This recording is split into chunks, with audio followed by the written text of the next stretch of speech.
I'm going to show you a tutorial today about how to use Nessus, which is a vulnerability scanner.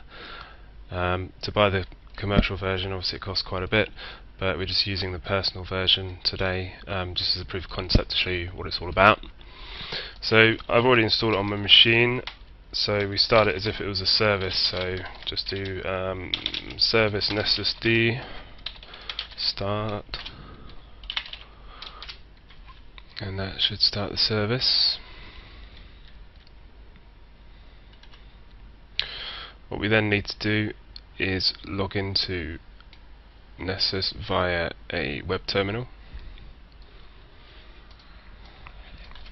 So to do that, Nessus works over HTTPS, and then you just want the loopback address and port 8834.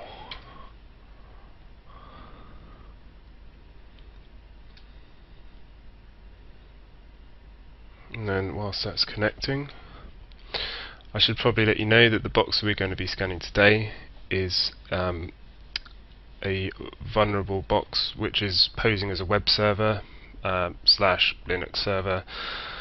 It has loads of vulnerabilities. It's called Metasploitable 2, and we should find absolutely loads of stuff when we scan it. Obviously that's a good thing because it gives me a good example for me to go through. So I'll just log in there if I can remember my credentials. Yep. And then what we're going to do now is just select new scan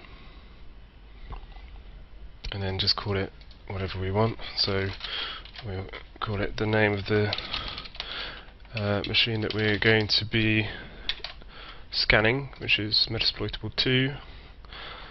We can just use an external network scan there, and then you just want the IP of your target here. So this is the target IP because I pinged it earlier.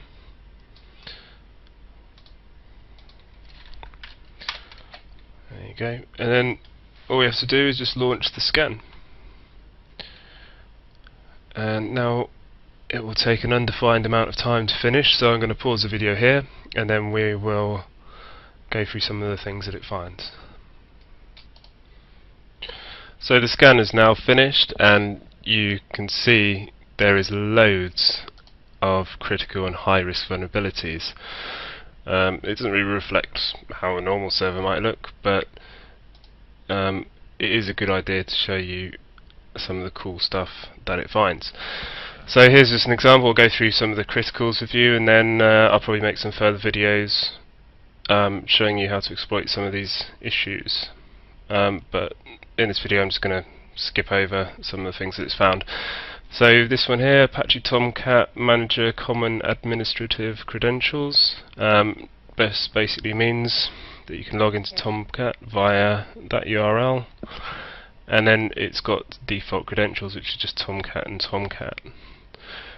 So it's quite useful that Nessus will test this kind of thing for you, especially whilst doing a pen test, just to make doubly sure you haven't missed something perhaps.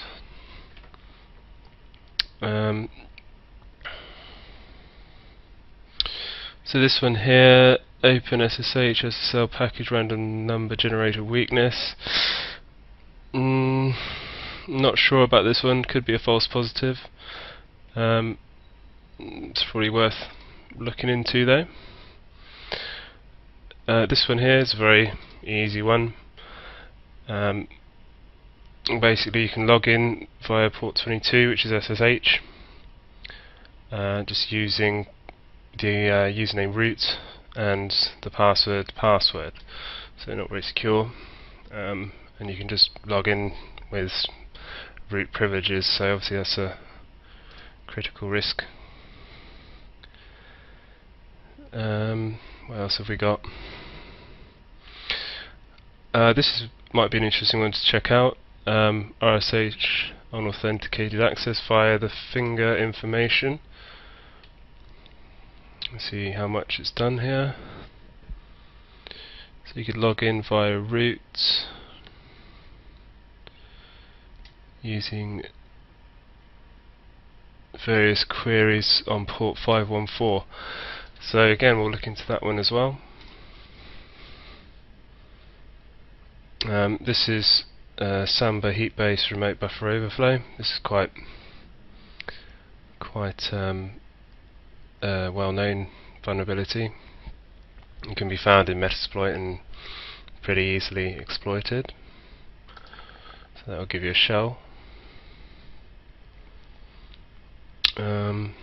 We've got VNC server default passwords by the look of it, or maybe it's not default, it just tried password, which, you know, is an obvious choice to go to. So it just means that you can log in remotely via port 5900, which is what VNC is. What else? Let's have a look at a few more.